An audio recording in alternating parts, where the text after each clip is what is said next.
One of the trends that we're kind of seeing in the industry is the use of more exogenous. Wow, yeah. These are hard words today. These exogenous enzymes, which are meaning essentially enzymes that we are providing to the bird.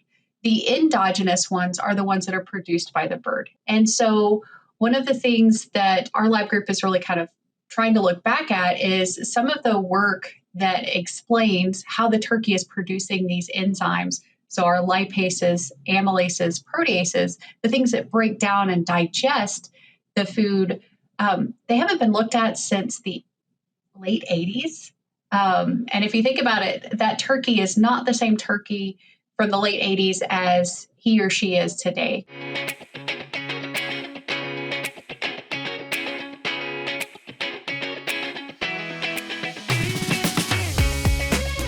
Hello and welcome to another episode of Poultry Nutrition Blackbelt. I'm our host, Dr. Pratima Adhikari from Mississippi State University. With the motive of providing with latest and greatest research and sharing that under 10 minutes or under 9 minutes, we have a new guest in our episode today. She is Dr. Dawn Koltes from Iowa State University. She's an assistant professor over there. Hi, Dawn. Nice to see you. Hi. Nice to see you too. Thank you for having me.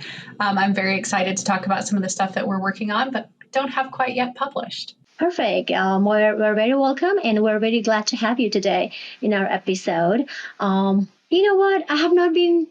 We have not talked anything about turkey. I think last time we talked about turkey was with Dr. Sally Knoll in my actually longer podcast. It was like under 30 minutes. So I'm really excited for today's episode. In fact, that we're going to talk about nutrition in turkey and how you all feed this bird. Today we're going to talk about enzyme production in turkeys, and Dr. Koltes is going to share her research and what's going on in her lab. What is the difference between exogenous enzymes with regards to the turkey production, a turkey? Yeah. Absolutely. So one of the trends that we're kind of seeing in the industry is the use of more exogenous. Wow, yeah. These are hard words today. These exogenous enzymes, which are meaning essentially enzymes that we are providing to the bird. The endogenous ones are the ones that are produced by the bird. And so one of the things that our lab group is really kind of trying to look back at is some of the work that explains how the turkey is producing these enzymes. So our lipases, amylases, proteases, the things that break down and digest the food, they haven't been looked at since the late 80s. And if you think about it, that turkey is not the same turkey from the late 80s as he or she is today. Kind of the same thing with chickens as well, right? And what makes turkeys very different and unique is that they eat a lot of feed, and we keep them a lot longer than 6 weeks. So they're very different birds. We often feed them higher amounts of soybean meals and higher amounts of lipids and oils to hit energy requirements, which means that they're exposed to a lot more non-starch polysaccharides, a lot more lipid. And so one of the things that we wanted to look at, kind of sorry, this is supposed to be short, but get back to that point, is we wanted to see, have the birds changed to accommodate these new diets through either the genetics that are pushing it or the diets that are pushing them. Proven on the farm, trusted on the plate, let our technologies help make your production goals a reality. Learn from the experts how carbohydrates can improve nutrient utilization, gut health technologies differ by type, and how liquid smoke can light your bird performance on fire. Carey isn't just leading in animal agriculture, we're innovating it. Yeah, the similar concept that what you have in layers and broilers and quails and then now turkey.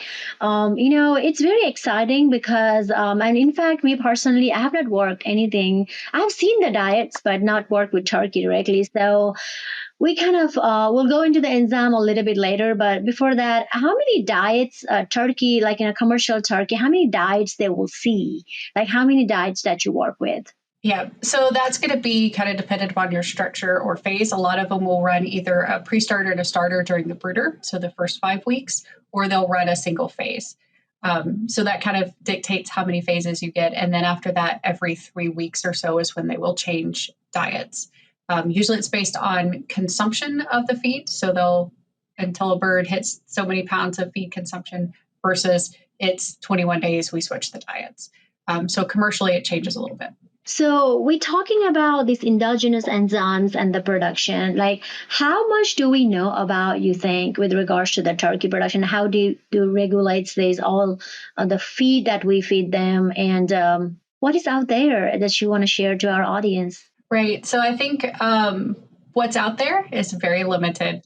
You work in laying hens, so you understand that they're kind of the redheaded stepchild of the turkey or the poultry industry in general, which means that we don't know as much as I think as we would like. So there's a lot of interest in gaining some of this information, but like I said, we're relying on papers from the 80s to tell us about endogenous amounts of enzymes. When it comes to commercially adding them into the diets, we're looking at a handful of papers, typically about 5 or 6. So very, very low numbers. Wow, they're very, very limited for sure.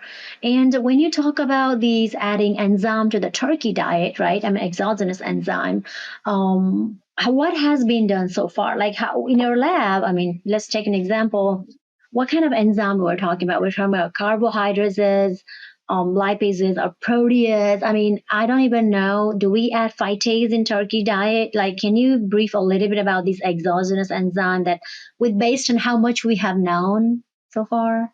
Yeah, so phytase is commercially used. That is one that's probably stands out as most readily available and most readily used. So that is pretty standard. Outside of that, the inclusion of amylases, proteases, and lipases are pretty limited. Probably the biggest one that we're seeing move into the market would be those amylases or carbohydrases, things that are going to start breaking down these long non-starch polysaccharides to help make the cellulose and hemicelluloses more available to the bird. Right. And when you provide these enzymes to these turkeys, have you been formulating with the matrix value, giving credit for your, for example, for phytase, calcium, phosphorus, and other stuff for energy, for instance? Have you been doing that, or it just depends on like enzyme company and how the product is and how they are trying to find out, like how sure? Yeah.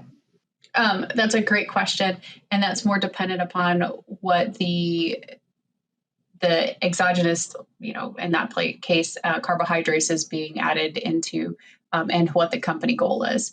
Sometimes it's just to free up more available as to what's there, so we don't use a matrix on that. Yeah. Okay. Perfect. No, that's great. Is there anything that you want to share about an exciting thing that's going on in your lab, especially with the turkey trial? What kind of study that you are looking for right now with your students? Right. So right now I have a student who we've been looking at a lot of lipids and lipases, looking at when those come into play. And so we're seeing pretty similar timing as before, but we would love to do more of a direct comparison to birds of older ages. So like our heritage breeds compared to those now, as well as looking at incorporating some lipases into some of those trials. But those are a little bit harder to get from a commercial standpoint. And then you look at feeding it into a 20-week TOM trial that does take a lot of enzymes to do that. At Barnes, we're more than just another feed additive company. We are driven by science, innovation, and an understanding of the challenges you face in the ever-changing world of animal agriculture. We are your trusted partner for new-to-market natural alternative to choline chloride, Choline Plus FC, as well as enzymes, prebiotics, probiotics, macro minerals. To learn more about our product offering, visit barnes-ne.com/animal nutrition. Together, there's always a better solution. That's exciting. I mean, looks like somebody has to do the work. So it looks like you are really hitting the ground with turkey trial. So I think as a scientific community, we are very looking forward to read about your lab and all these publications and even presentations that your students are going to make at the different meetings. And that's so good. Thank you for sharing all the stuff about turkey and turkey trials and what's going on at Iowa State University. Is there anything that you want to tell to our audience? What's coming? What's next? What's exciting? Anything that you're like publication-wise or anything from your lab? So we're looking at moving forward with some publications on kind of staying in the same realm with lipids, but we're actually looking at different lipid alternative products. So those that we can substitute in with a matrix or add on top of a full fat diet in order to help the birds utilize the most of those lipid sources that we have. So some of those are coming out along with some of the health traits and how they are impacting the bird overall. Awesome. Well, today we had Dr. Dawn Koltes from Iowa State University. Thank you, Dawn, for sharing your information from lab information to our audience and everybody who's listening. I hope to see you soon in different meetings or different conferences. You have a great day. Thank you. You as well. Thank you.